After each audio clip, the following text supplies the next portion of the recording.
Salam sejahtera dalam kasih Kristus kepada seluruh umat Tuhan yang saya sapa dimanapun Anda berada saat ini. Hari ini saya menyampaikan sebuah perenungan yang penting dalam situasi hari-hari kita hari ini yang mungkin kita sebut sulit. Tapi ini kebenaran tidak bisa dihalangi oleh kesulitan. Dalam Filipi 4 ayat yang kelima, Paulus memberikan nasihat, hendaklah kebaikan hatimu diketahui semua orang. Di sini bukan berarti pendapat Paulus ini bahwa ada yang berpendapat ini adalah kesombongan. Jangan lupa Paulus mengajar jemaat itu tidak boleh sombong. Dan ajaran Yesus Matius 6 ayat 3 ya, tidak mengajarkan kesombongan. Bahkan Paulus katakan dalam Efesus 5 ayat 21, dan rendahkanlah dirimu seorang kepada yang lain di dalam takut akan Tuhan. Bahkan Paulus menasihatkan kepada Timotius agar hati-hati dengan kesombongan.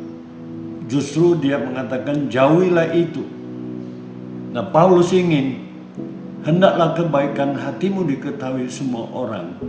Artinya pertama, kebaikan itu harus menjadi gaya hidup pengikut Kristus. Ya. Ini yang disaksikan. Ini yang dilihat orang.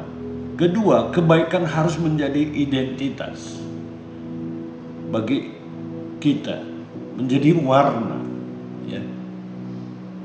Yang ketiga, kebaikan itu harus seperti pakaian ya.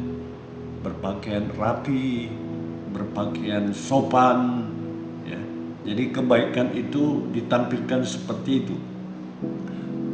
Kebaikan seperti apa yang Tuhan ingin ya, jadi bukan sekedar beramal, menolong fakir miskin ya, karena semua orang bisa melakukan itu. Kalau begitu, kebaikan seperti apa? Kebaikan yang harus diekspresikan bukanlah kebaikan sandiwara atau kepura-purakan atau kemunafikan, tetapi kebaikan yang lahir dari kebaikan hati, kebaikan jiwa, dan kebaikan lahiriah.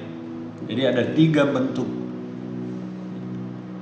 Bila bicara kebaikan hati, melalui satu proses, ya, ada pembaharuan hati. Ya. Jadi pembaharuan hati ini bukanlah warisan orang tua, bukan budaya, bukan tuntutan agama. Jadi kebaikan yang Tuhan mau adalah produk firman Allah, adalah produk Roh Kudus, karena perjumpaan kita, karena hubungan kita dengan Tuhan. Saya memberi contoh Sakeus. Siapa Sakeus? Sakeus adalah pemungut cukai yang jahat, kejam, tidak berperasaan. Ia memperoleh kekayaan dengan segala cara. Tapi setelah Sakeus bertemu dengan Yesus, Sakeus memiliki kebaikan hati. Apa yang dia ekspresikan kebaikan hatinya?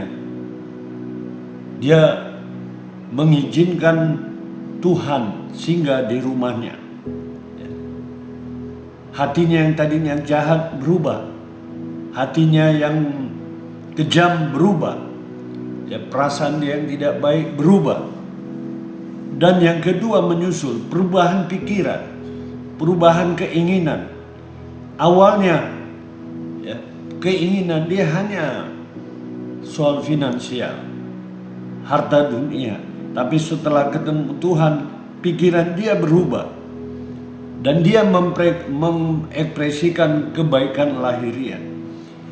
Dia berkata, tetapi Sakeus berdiri dan berkata kepada Tuhan, Tuhan, setengah dari milikku akan kuberikan kepada orang miskin. Dan sekiranya ada sesuatu yang kuperas dari seorang, akan kukembalikan 40 kali lipat. Luar biasa perubahan lahiriah dia. Dia memiliki kebaikan yang luar biasa. Jadi kalau dia punya 100.000, maka dia akan memberikan kepada orang miskin 50.000, setengah. Kalau ada yang pernah dia peras atau dia tipu, dia akan kembalikan 4 kali lipat, berarti 400%. Saya ingin sampaikan, menegaskan, orang yang baik hati pasti ditolong Tuhan. Orang yang baik hati pasti akan dipelihara oleh Tuhan. Pesan terakhir dari Paulus di Galatia 6 ayat 10, janganlah kamu jemu-jemu berbuat baik. Dan Yesus berkata, hendaklah kamu menjadi terang. Terang itu artinya tunjukkanlah kebaikanmu kepada setiap orang. Tuhan memberkati, selamat beraktivitas, Tuhan menyertai kita. Puji Tuhan, amin.